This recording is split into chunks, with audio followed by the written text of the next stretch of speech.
if you're going to be writing consistently to try and hit this 50,000 word goal, you're going to be writing 1,700 words a day on average is what I believe it's going to be. It's a lot of writing if you haven't done it before. And a lot of times you'll run into situations where you're like, I have no idea what to do next. Writing a book is hard, but somehow so many people do it. The internet is full of information on how to write books, how to create compelling characters, and how to build crazy new worlds. But at the end of the day, none of that equals words on the page. Every year, plenty of aspiring authors attempt to write the novel that will put them on the shelf next to Sanderson, Rowling, Gaiman, and even Stephen King. With nothing but a blank page and a whole lot of hopes and dreams, they may crank out 1,000, 2,000, maybe even 6,000 words, but inevitably, this happens. They get stuck, or the manic ADHD-fueled inspiration wears off, or maybe they realize the idea they had for the book stinks. So the 6,000-word never book is tossed on the stack of previous failed attempts. I know this because it has happened to me, but that was before I learned how to take a 6,000-word failed attempt and turn it into a 60,000-word completed rough draft, and I will show you how. So the first thing I need to do is I need to decide what kind of story I want to tell.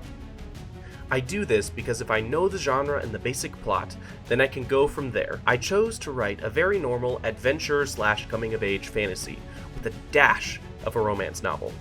The great thing about starting from scratch is you can make quick decisions about the broad strokes of your story before putting pen on paper. Okay, something I want to talk to you about my method of choosing what story I want to tell. In past videos on my channel, I've talked about different kinds of archetypes, from characters to plots to worlds to magic items.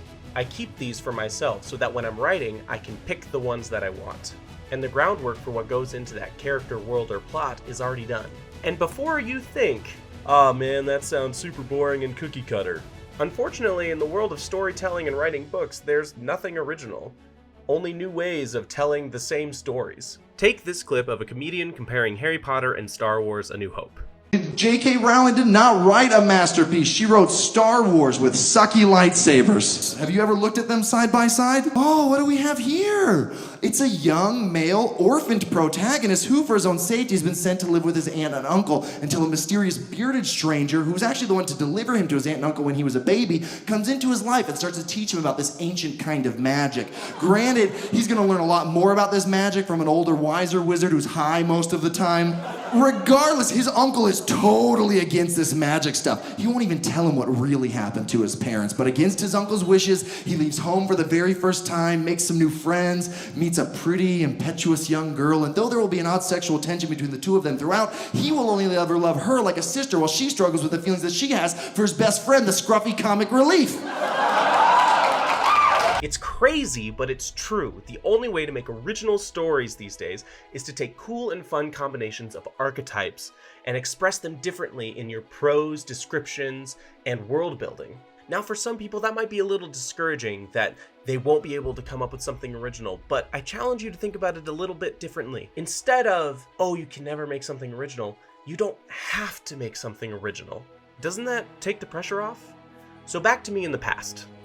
Okay, so I'm essentially going to write a combination of Star Wars and Pirates of the Caribbean, but the main character is going to be the R2-D2 character instead of Luke Skywalker, and as an added twist, R2-D2 is going to be in love with the princess character. I think that adds some spice. That's going to be pretty interesting, I think. The fun thing about coming up with that idea that particularly made it easy was I know Star Wars. I know the plot through and through, backwards and forwards, which made writing the rough draft easy. This is another strength of using archetypes, specifically plot archetypes. People on the internet go on all day about writing a book from beginning to end or starting from the end and working your way backwards, when in reality that mentality just dooms you to get stuck around that 3,000 to 6,000 word mark, creating another never book. Using archetypes, you can do the most important thing that will improve your writing, and that's working on a story as a whole. Which brings me to the key point on how you can turn your 6,000 word never book and turn it into a 60,000 word rough draft. And I know that it works because I've done it. When you have an idea for a book, you need to take a blank document and make a list of all the plot archetypes, character archetypes, magic items, settings, world building details, and anything you can think of. Then, individually write out every plot point in that arc for that archetype. These will become a loose structure for your scenes, and feel free to use any resources you have available to you. I have an ebook that I use when I write. You can check it out in the description below. You can even take a book that you know you want to model a specific arc after and analyze it. Write out the arc you want to use, plot point by plot point. All said and done, you should have about 120 plot points. Then all you have to do is arrange them in the order that you want, and on average write 500 words per plot point. Then, the only thing left to conquer is writing consistently. 120 plot points at 500 words a plot point equals 60,000 words. You've already made the story beginning, middle, and end, and it's super easy to make edits along the way. Now, if you want to make sure that you're not just copy and pasting another author's work, then you can check out my next video, which I will talk to you about how to make your story unique, and we'll be using archetypes along the way. Huzzah!